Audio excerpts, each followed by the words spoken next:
나가시겠다 그래서 빨리 보내드려야 됩니다. 집단 항명을 하셔서 사표를 제출하면 다 받으면 됩니다. 그냥. 그 평검사들이 뭐 집단 행동을 할 때가 있죠.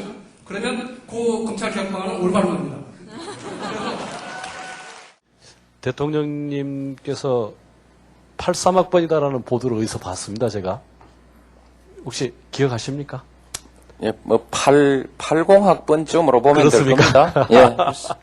저는 83학번이라는 그 보도를 보고 내가 83학번인데 그러면 동기생이 이것은 대통령 혼자만의 그런 결의만 가지고 되는 것이 아닙니다. 대통령 주위의 친인척이라든지 거론해서 죄송스럽습니다만은 최근에 형님에 대한 어떤 해프닝 이런 것을 포함해서 주위에서 또 생길 수가 있습니다. 대통령께서는 대통령에 취임하시기 전에 부산 동부지청장에게 청탁 전화를 하신 적이 있습니다. 그때는 왜 검찰에 전화를 하셨습니까? 이쯤 가면 막 하자는 거죠? 우선 일이 되면 당시 평검사들하고 노무현 대통령하고 이제 이른바 맞짱 토론을 했습니다. 저는 뭐 아주 그걸 보고 아주 불쾌한 감정이 많았었는데 그 문희 사장님한테 한번 여쭤보겠습니다. 그걸 왜 했습니까?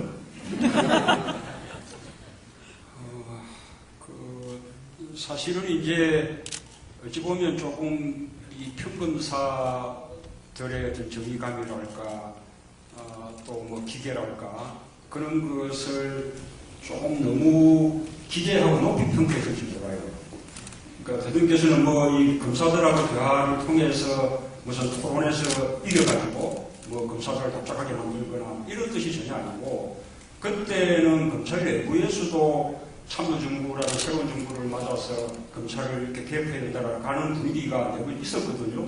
그래서 평검사들하고 대화를 통해서 대통령과 평검사 사이에 이 검찰의 개혁 방안을 놓고 좀 진솔한 대화 그런 거를 나누면서 검사들의 건의사항을 대통령이 받아들이기도 하고 그 다음에 또 대통령이 또 거꾸로 또 검사들에게 또 이걸 또 주문하기도 하고 그렇게 서로 이렇게 이제 의견을 나누는 모습들을 국민들 앞에서 이렇게 보임으로써 마지막 검찰 개혁의 모멘텀을 얻으려고 했던 것인데 막상 이제 검사들하고 대화를 해보니까 검사들의 수준이 그게 아니었어요.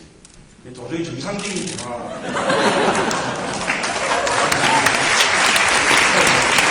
당시 평검사분들이 자신의 인사권자이고 나라의 원수인 대통령을 피의자 다루듯이 했던 것 같습니다. 대통령을 피의자 다루듯이 하는데 일반 시민은 뭐 어떻게 취급하겠습니까? 저는 그 점 참 황당했다고 생각을 하고요.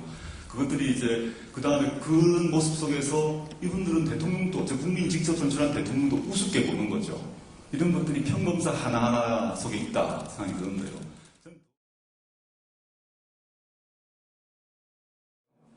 우선 그 검사들은 뭐 개개인적으로는 뭐 훌륭한 분도 있는데 일단 조직의 이해관계가 딱 걸리면 그 완전히 그 조직의 논리로 같이 그냥 똘똘 뭉쳐서 움직입니다. 그렇기 때문에 이 검찰 개혁 방안에 있어서 이제 올바른 방향이면 평검사들이 먼저 그 난리를 치고 이렇게 회의를 하고 집단 항명하고 그렇게 합니다. 그래갖고 가끔 보면 그 평검사들이 뭐 집단 행동을 할 때가 있죠. 그러면 그 검찰 개혁 방안은 올바른 겁니다. 그래서 그 검찰 개혁을 하려고 할 때. 그 평검사들이 집단 반발을 당연히 예상하고 그것을 이제 뚫고 갈 수 있는 뭐 그런 이제 뒷심을 좀 키워야 되고요. 검찰개혁 문제는 어느 정권이 들어서든 간에 중요한 과제가 되는데 첫째는 이제 검찰과 손잡지 않는다, 검찰을 이용하지 않겠다는 정권이 있어야 되겠죠. 두 번째 그 계획을 가지고 있어야 되는데 그 계획을 가지고 시행할 수 있는 법무부 장관 같은 경우는 법무부 장관이 그걸 시행하게 되면 검찰에서 법무부 장관이 뒤를 팔 가능성이 있거든요. 소문을 건드려가지고 이 사람을 낙마시킬 수도 있는 그런 조직이라고 봅니다. 정권 후반되게 되면 또 그냥 다음 정권은 줄 설 거기 때문에 정권 초반에 집단으로 법무부 같은 데 들어가서 법무부를 일단 진보적이고 개혁적인 분이 들어가서 법무부 안에서 검찰을 개혁하고 나가시겠다 그래서 빨리 보내드려야 됩니다. 집단 항명을 하셔서 사표를 제출하면 다 받으면 됩니다. 그냥.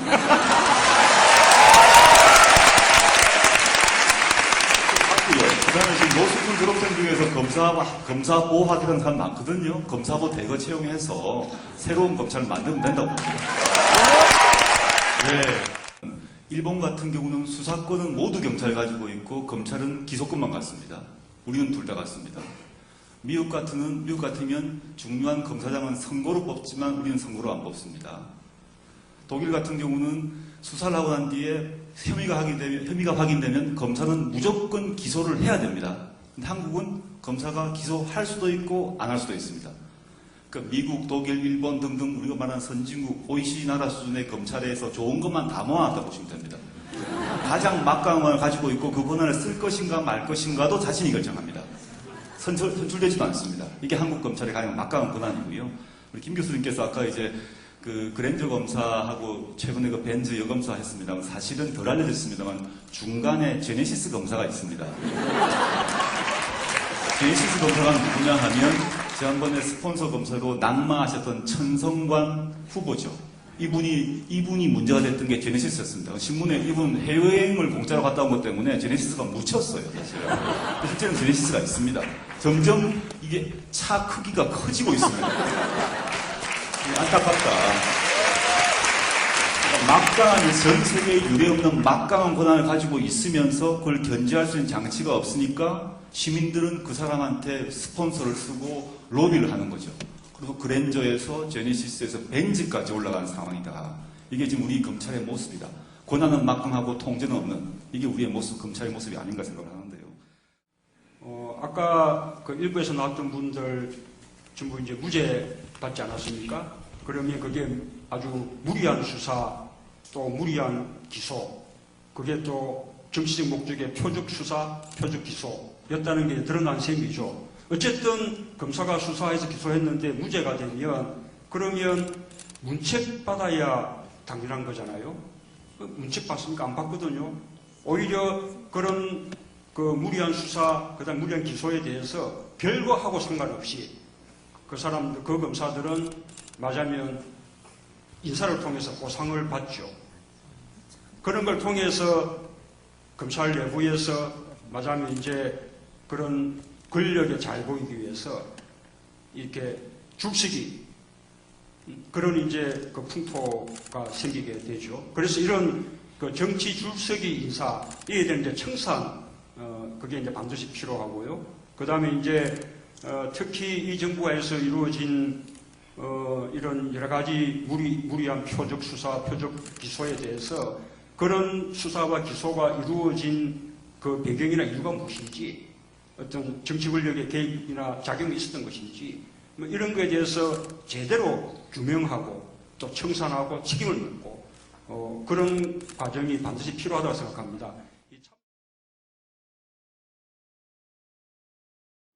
우선 이제 검찰이 제대로 이렇게 이제 권력형 비리에 대해서 작동하지 않는 그 경우에 이 고위공직비리조사처가 그것을 수사함으로 해서 검찰을 이렇게 이제 견제하고 각성시키는 그런 의미가 있고 또 하나는 검사의 잘못, 검사가 어떤 부패하고 비리를 저지르고 또는 직권을 남용하고 또는 마땅히 수사해야 될 사건, 마땅히 기소해야 될 사건들을 제대로 이렇게 처리하지 않고 이런 검사의 잘못에 대해서 견제하고 조사하고 처벌할 수 있는 장치가 있어야 되는데 우리나라에서는 그 역할을 또 검찰이 하는 거 아니에요? 그러니까 검찰의 잘못에 대해서 늘 눈 감으니까 검찰의 잘못을 바로잡을 길이 없는 것입니다. 그런 검찰로 인한 국민들의 피해를 어디 가서 호소할 길이 없어요. 어쨌든 이제 그렇게 이 고위공직비리조사처의 조사 대상에 그 검사가 들어가는 겁니다. 그래서 검사의 잘못에 대해서 이렇게 견제하고 문책하고 또 처벌할 수 있는 그런 하나의 장치로서 의미가 있어서 다음에 우리 민주개혁정부가 들어선다면 반드시 다시 추진해야 될 문제라고 봅니다.